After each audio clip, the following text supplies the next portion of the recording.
Alors j'avais dit cet hiver que Cluster 17 demandait à être jugé sur ses résultats, ce qui est normal, et je persiste et je signe au lendemain de cette élection présidentielle. Je crois vraiment qu'on n'a pas à rougir des enquêtes qu'on a produites.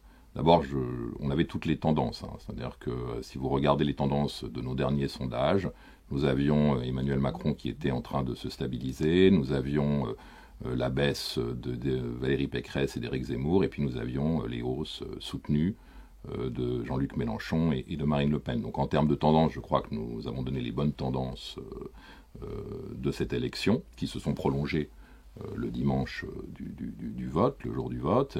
Et puis un autre élément qui me semble très important, ce sont les écarts entre les candidats. Je crois qu'une information importante qu'on donne aux électeurs en publiant des sondages, c'est les rapports de force entre les candidats. Et de ce point de vue-là, Cluster 17 a donné les meilleurs écarts, et tout particulièrement les meilleurs écarts entre les trois premiers.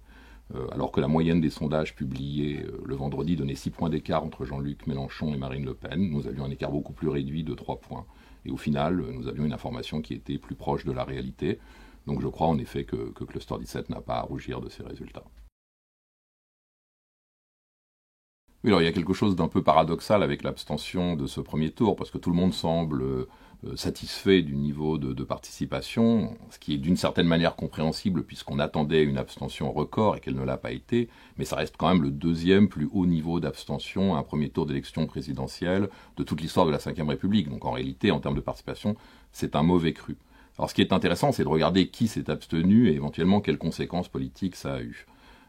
Qui s'est abstenu, comme toujours, d'abord et avant tout, les milieux populaires, les quartiers populaires. En gros, ce que montre l'ensemble des études, c'est que l'abstention a été 2 fois plus haute dans les milieux populaires que dans les catégories supérieures et aisées.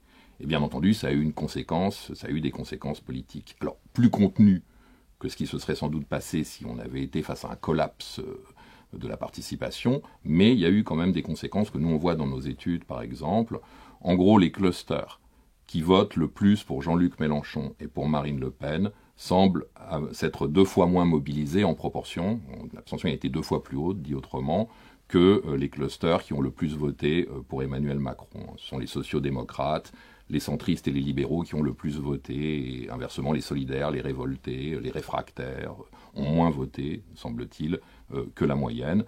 Et donc ce qu'on peut dire, c'est que l'abstention elle a en réalité impacté les résultats, et que l'écart entre Emmanuel Macron d'un côté et Marine Le Pen et Jean-Luc Mélenchon de l'autre est en grande partie la conséquence de cette mobilisation différentielle. Alors la progression de Jean-Luc Mélenchon, elle se fait tout au long des dernières semaines et elle s'explique en grande partie par une surmobilisation de son socle. Ce qu'on a appelé les multiculturalistes, la gauche culturelle radicale, les solidaires, c'est-à-dire la gauche sociale, syndiquée souvent, et les révoltés, c'est en gros la gauche des cités, s'est mobilisé de plus en plus tout au long de la campagne autour de la candidature de Jean-Luc Mélenchon, et en fin de campagne, Jean-Luc Mélenchon surperforme dans ces groupes où il est quasiment hégémonique, et aussi par un ralliement en fin de campagne de clusters plus modérés, dont les progressistes, qui sont un cluster en gros plutôt jeune, plutôt écologiste, mais quand même assez modéré, et qui probablement dans une logique de vote utile se sont ralliés dans des proportions importantes à Jean-Luc Mélenchon en fin de campagne.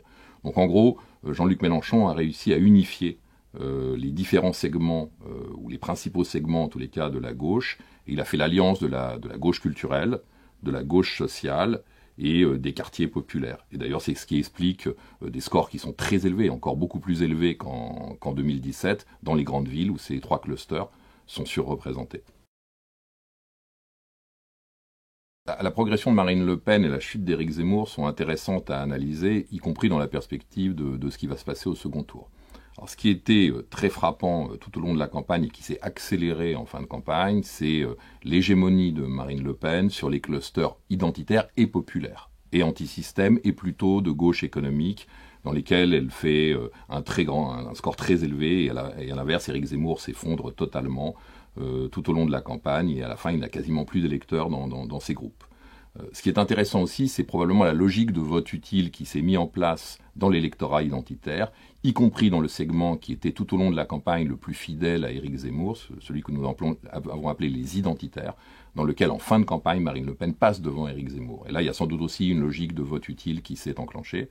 Et puis il y a un autre phénomène qui est très intéressant à observer, c'est la progression de Marine Le Pen dans des clusters qui étaient traditionnellement des clusters de la coalition de droite, et en particulier des clusters âgés, de la petite droite populaire, des petits retraités en gros, à savoir les conservateurs et les anti-assistanat, dans lesquels Marine Le Pen est en tête, et même parfois très largement en tête, ce qui montre qu'elle a réussi à conquérir une partie de ce public qui a été longtemps un des publics de la droite traditionnelle.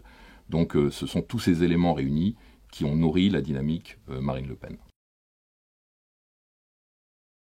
Oui, je pense, enfin, on le voit dans les études, hein, d'ailleurs, les écarts sont réduits de 3-4 points entre Emmanuel Macron et Marine Le Pen, donc on n'est pas dans le contexte de 2017, et on le voit bien quand on regarde le vote par cluster. Aujourd'hui, les deux principaux dangers pour Emmanuel Macron sont le rejet qu'il nourrit en particulier dans la gauche culturelle et dans la gauche sociale, et la pénétration de Marine Le Pen sur des clusters de la petite droite modérée âgée. Les deux phénomènes ensemble mettent en danger d'une certaine manière Emmanuel Macron. Alors, on voit que dans la gauche culturelle, en particulier radicale, ce qu'on a appelé les multiculturalistes, aujourd'hui la tendance est une très très forte abstention. C'est des clusters qui aujourd'hui ne sont absolument pas mobilisés en faveur d'Emmanuel Macron.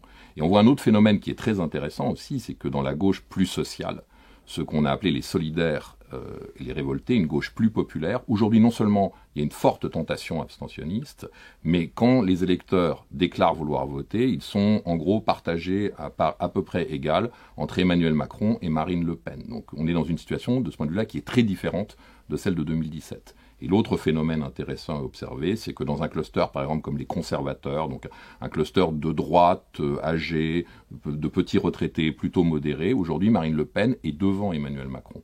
Il y a comme une sorte de front anti-Macron qui semble se dessiner, se mettre en place, qui n'est pas sans rappeler le référendum sur le traité constitutionnel de 2005, qui est une forte logique sociale. Et en gros, les clusters populaires aujourd'hui, ou les clusters radicaux, ont l'air plutôt enclin au rejet d'Emmanuel Macron qu'au vote en sa faveur contre Marine Le Pen. Et toute l'équation de ce second tour, c'est de savoir si la peur ou le danger Le Pen dans certains électorats va être suffisante pour les remobiliser et leur donner envie, in fine, de voter Emmanuel Macron ou non. Et je crois que c'est de cette mobilisation anti-Le Pen que dépend aujourd'hui l'avenir d'Emmanuel Macron.